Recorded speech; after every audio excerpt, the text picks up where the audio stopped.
Hey guys, welcome back. This is a brand new video. We're going to be doing a beginner's guide to creating a character in Pathfinder Kingmaker. We just recently finished playing through this on the Twitch channel. A link down below to that. It took us about 6 weeks to play through this game nearly every single day. I spent about 250, 300 hours getting to the end. This is an amazing RPG in the vein of Baldur's Gate.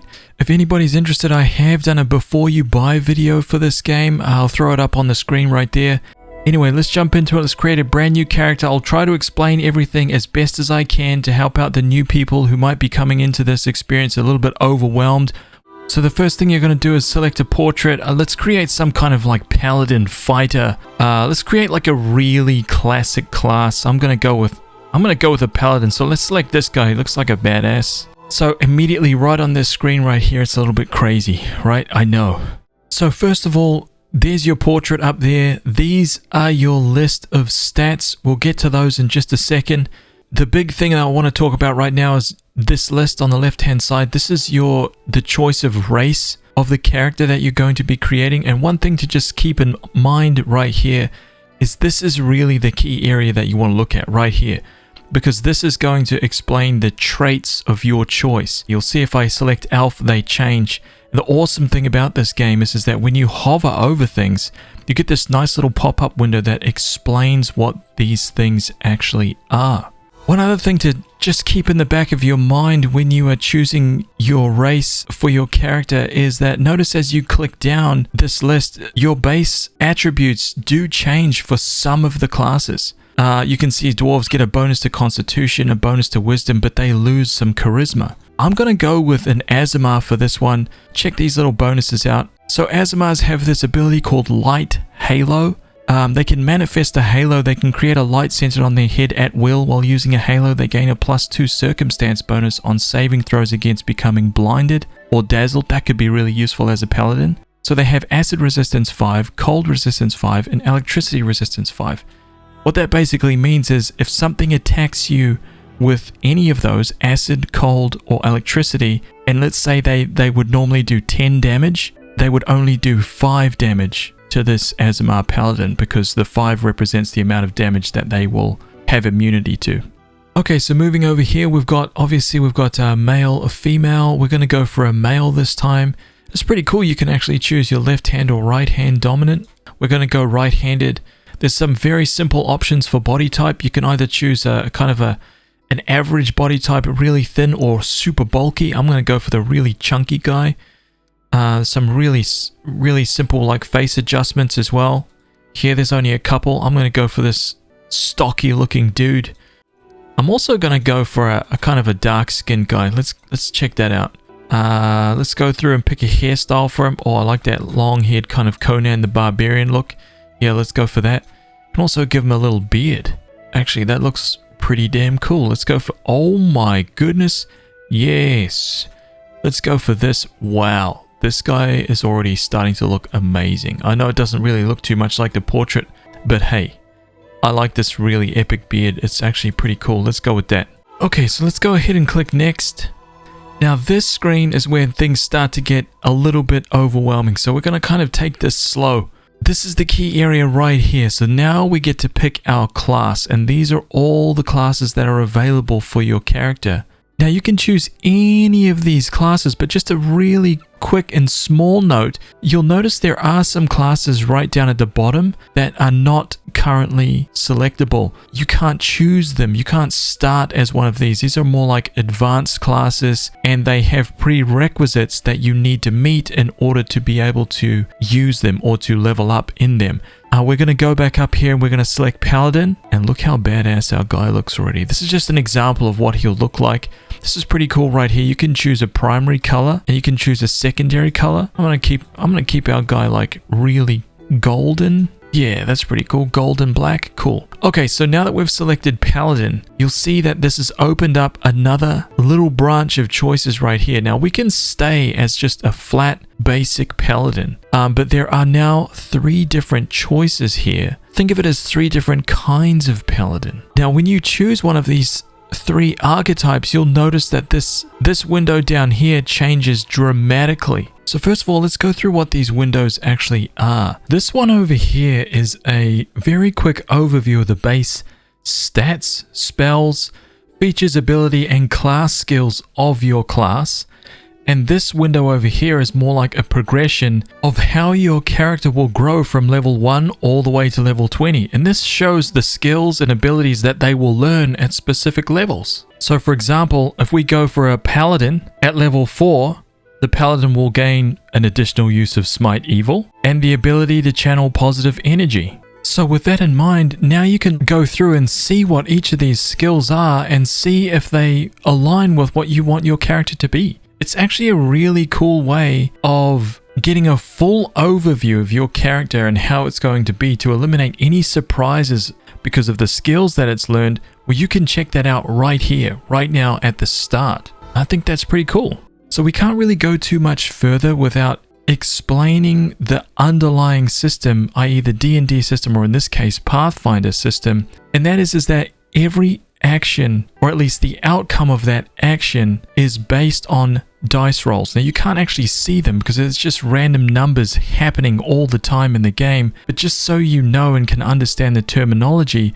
when you see something like a D20 roll right here, that just simply means rolling a dice, a 20-sided dice. Everything in this game revolves around these dice rolls. Again, and it can be anything from a 4-sided dice, 6-sided, 8-sided, 10-sided, 20-sided dice. Okay, so I've decided to go for a Divine Guardian. I really like the sound of that, and there's a bunch of extra stuff over here which a Divine Guardian gives me that I kind of really like. So first of all, let's take a look at the saving throw section right here.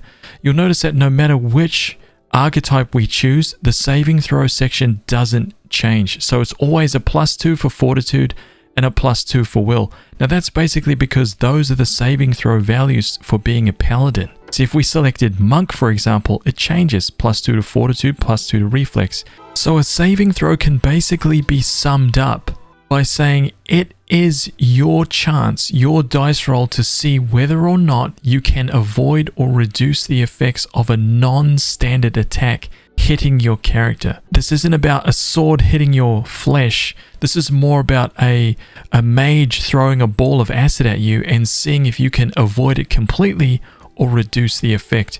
Now, Fortitude obviously is a little bit more based on physical punishment, and that is attacks against your vitality and your health. A Will saving throw is more to do with a resistance to mental influence as well as magical effects and things like that. Now, Reflex save is about dodging area attacks and unexpected situations like a trap going off, and whether or not you have the ability to dodge the outcome of that trap. So ultimately, this +2 bonus here means roll a d20, add 2 to whatever it is that you roll. Okay, so moving along to base attack bonus. This bonus right here is a representation of your overall combat skill. Now, it increases by +1 for every level you gain as this character. So essentially, the higher this number is, the more proficient you are with whatever weapon that you are using. So let's take a look at the features and abilities of being a Divine Guardian. First of all, we've got this one. We've got Paladin Proficiencies, which basically means as a Divine Guardian, I am automatically proficient with all simple and martial weapons with all types of armor. So I can wear heavy armor, medium armor, light armor, and I can wield all shields except for tower shields. Paladins basically come preloaded with that ability. There's a deity selection, so I get to choose a god or goddess as my deity. I have the ability to smite evil.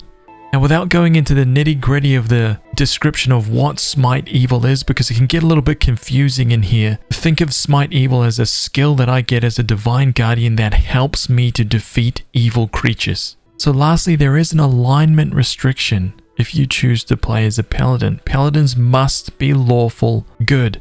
If at any time my alignment shifts from being lawful good, I will lose all of my Paladin abilities until my alignment returns. So consider that if you do decide to play as a Paladin, you need to be lawful good, which means most of your decisions are going to be about helping people and upholding the law. Lastly, there's a little section here for class skills, but we're going to take a little bit more of a deep dive into those in just a little while because there's going to be a whole new screen for these. I'm also really happy with the way this class progression looks over at this side. So I'm going to go ahead and click next.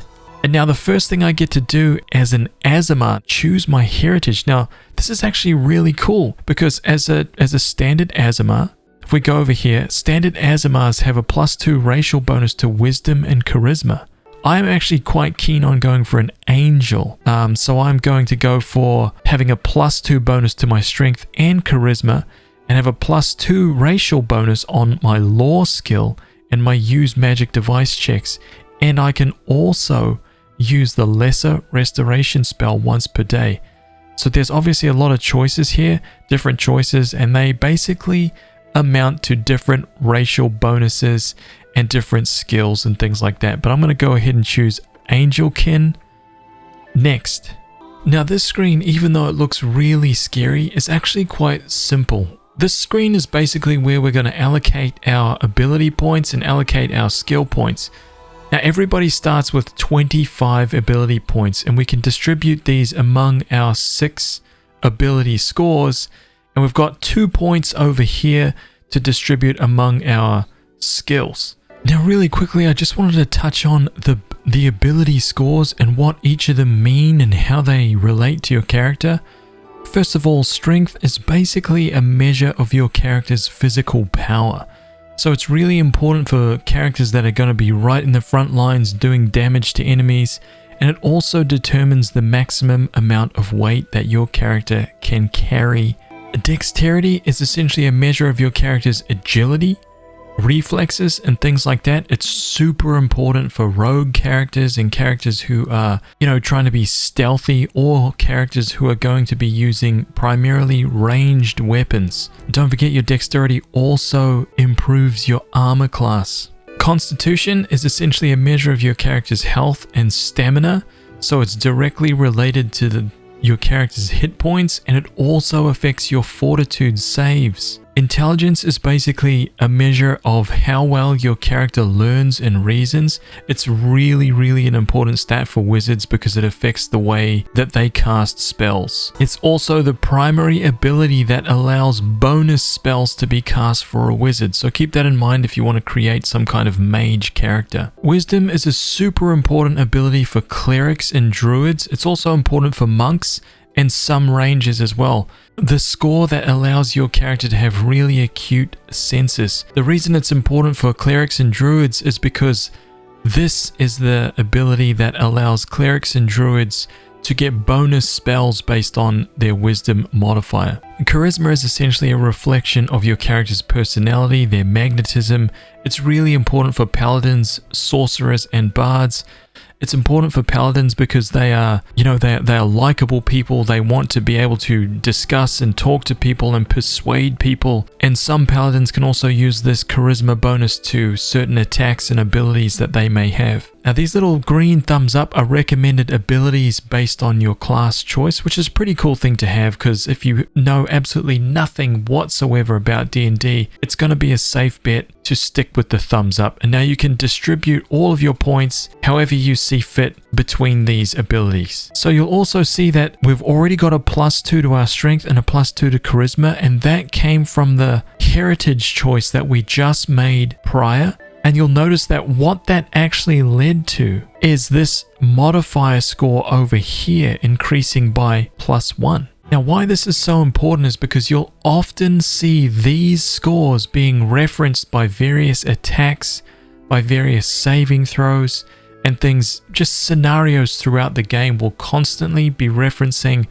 your intelligence modifier or your strength modifier or your dexterity modifier.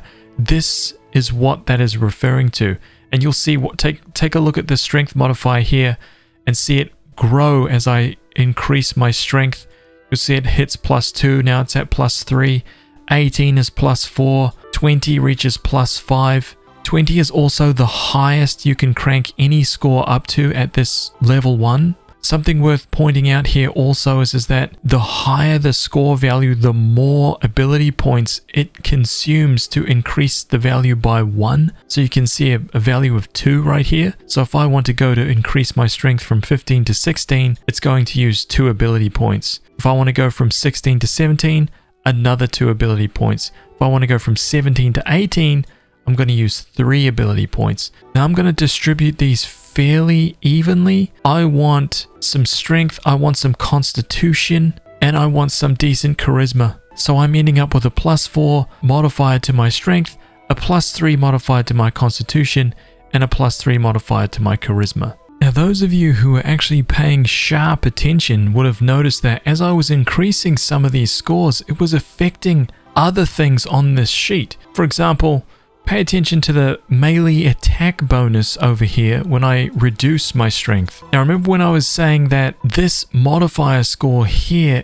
actually references a bunch of other stuff? Well, here's the first thing right here. Basically, your strength modifier is added straight over here onto your melee attack bonus. And what is your melee attack bonus? Well, think of it as purely a score that represents your character's ability to hit another enemy with whatever weapon they are wielding. Same thing for constitution. You'll notice as I was lowering or raising that, it affected my hit points. Hit points is basically your life. You have 14 hit points. If something deals 14 damage to you, you basically drop unconscious to the ground.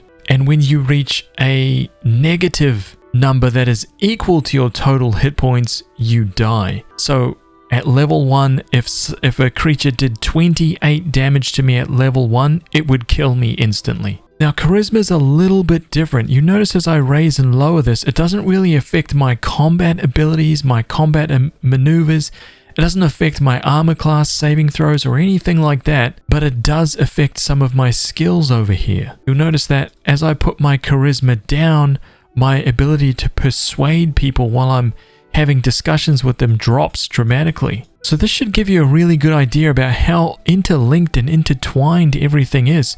Now, if I take a bunch of these points away and I start adding them into, for example, wisdom, you'll see some things start taking place over here. Law, nature, law, religion, and perception starts going up. If I add intelligence, you'll see that actually a higher intelligence gives me more points to actually allocate on this list right here. Dexterity, on the other hand, you'll notice that dexterity increases my ranged attack. That's weapons like short bows, long bows, any ranged style weapons. It also affects things down here, my armor class. Now, one thing that I did want to talk about over this side, now I'm not going to discuss combat maneuver bonus or combat maneuver defense, initiative, flat-footed armor class, touch AC, speed, because I think all of those are they are quite in-depth topics and they really delve quite deeply into the bowels of what makes D&D D&D. But there is something here that I did want to touch on, and that is armor class. Every character will start with a base armor class of 10. Think of armor class as the number that when an enemy runs up to you and takes to swing at you with its axe, it is going to be attacking your armor class. So the higher your armor class is, the more difficult it will be for any of your opponents to hit you. Now there are a lot of ways you can increase your armor class, including wearing heavier armor, equipping a shield, or increasing your dexterity bonus. So before we apply these 2 points into this list of skills, think of these skills as like secondary traits that your character is good at. For example, are they very athletic? Are they extremely mobile? Do they have skills in trickery? Things like disarming traps or opening locks. Are they stealthy? Do they have knowledge of magical items? Can they learn or borrow spells from spell books and scrolls? Do they have knowledge of the world?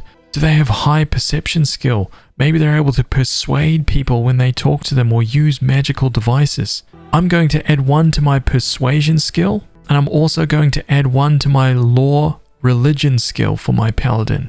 Basically, these 2 skills are persuasion will allow me the ability to manipulate other people through negotiation, deceit, or intimidation. And my law religion skill allows me to recall knowledge about planes, religions. I can identify outsiders and undead creatures, which means I can look at their stats so I can better understand how to fight them when we're in combat.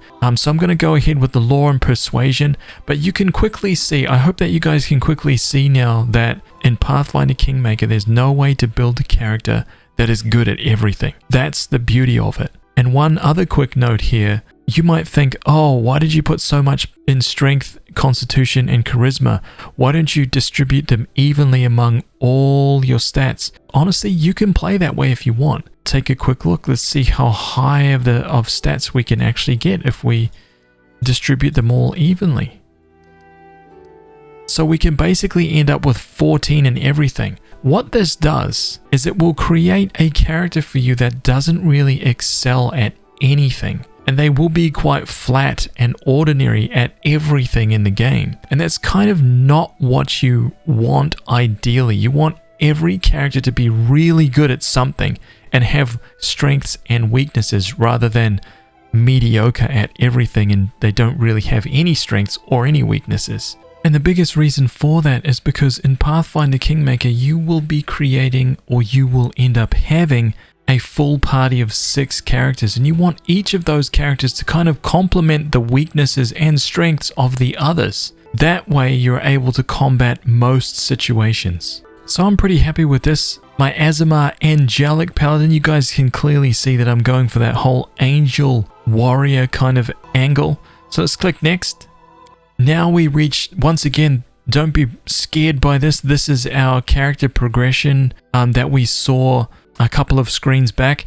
The new thing is this one on the left here. Right at level 1, we get to choose a couple of abilities. Now we can choose any abilities we want from this entire list. And actually, Alcat has done a really good job of separating these abilities. Firstly, there is a thumbs up, which is almost like a recommended, hey, we think that you should get this one right away. It's also, you know, a whole list of other possibilities that you could choose, and then a thumbs down section. The thumbs down section is typically not recommended for the class that you've chosen. What you can also do down here is you can click to show the unavailable feats right now. This gives you a full list of all of the feats in the game. So I actually am going to go ahead and choose Weapon Focus. Now what Weapon Focus does is it gives you a +1 bonus on all of your attack rolls you make when you're using the weapon that you select. So if you have a weapon in mind for your character, if you envisage them using a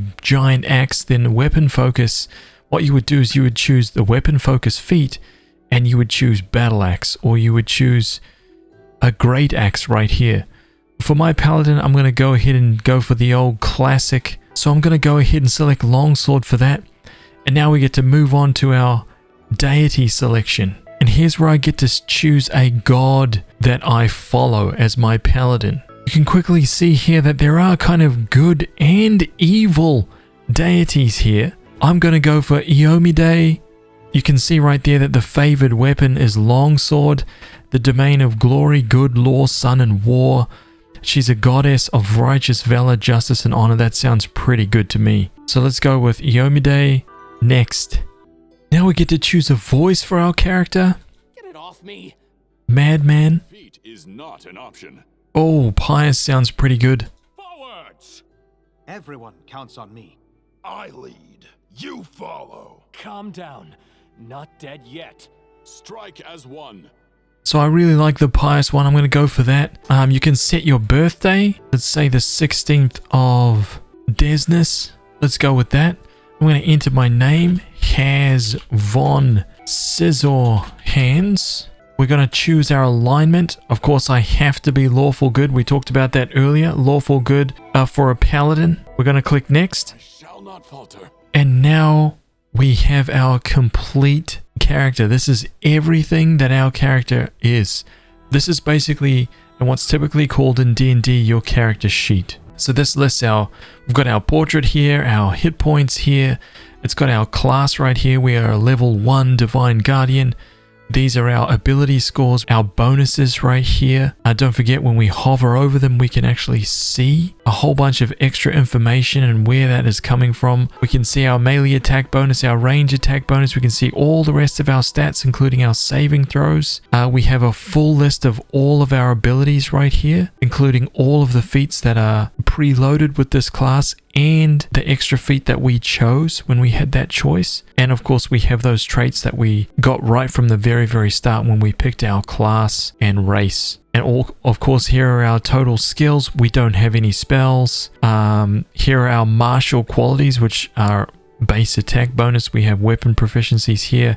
And this is our resistance section over here, which lists our 5 acid resistance, 5 cold resistance, and 5 electricity resistance, which comes from this trait right here that we discussed at the beginning. And that is pretty much it. This is our brand new Paladin, Haz von Scissorhands, the level 1 Divine Guardian. I really hope that that was useful and helpful to people. I know that this was quite a long video. Once again, if anybody has any questions about this, feel free to jump into the Twitch channel, discuss it, talk about it, say that you'd come through from YouTube and you were making a character and you wanted to discuss things. There are a lot of people who are Pathfinder fans who have recently joined the stream. Talk. Ask about things. There'll be lots of people in there that are available to help. And of course, I'll do my best to help you as well. But I hope you guys enjoyed this. If you want to see more of this kind of stuff, more in-depth breakdowns about Pathfinder in particular, or even other games, really, I really do enjoy making this kind of video. It's a little bit nerdy. I might delve into some of the more advanced things, such as flat-footed AC, touch AC, how all the rest of these things really intertwine with a lot of the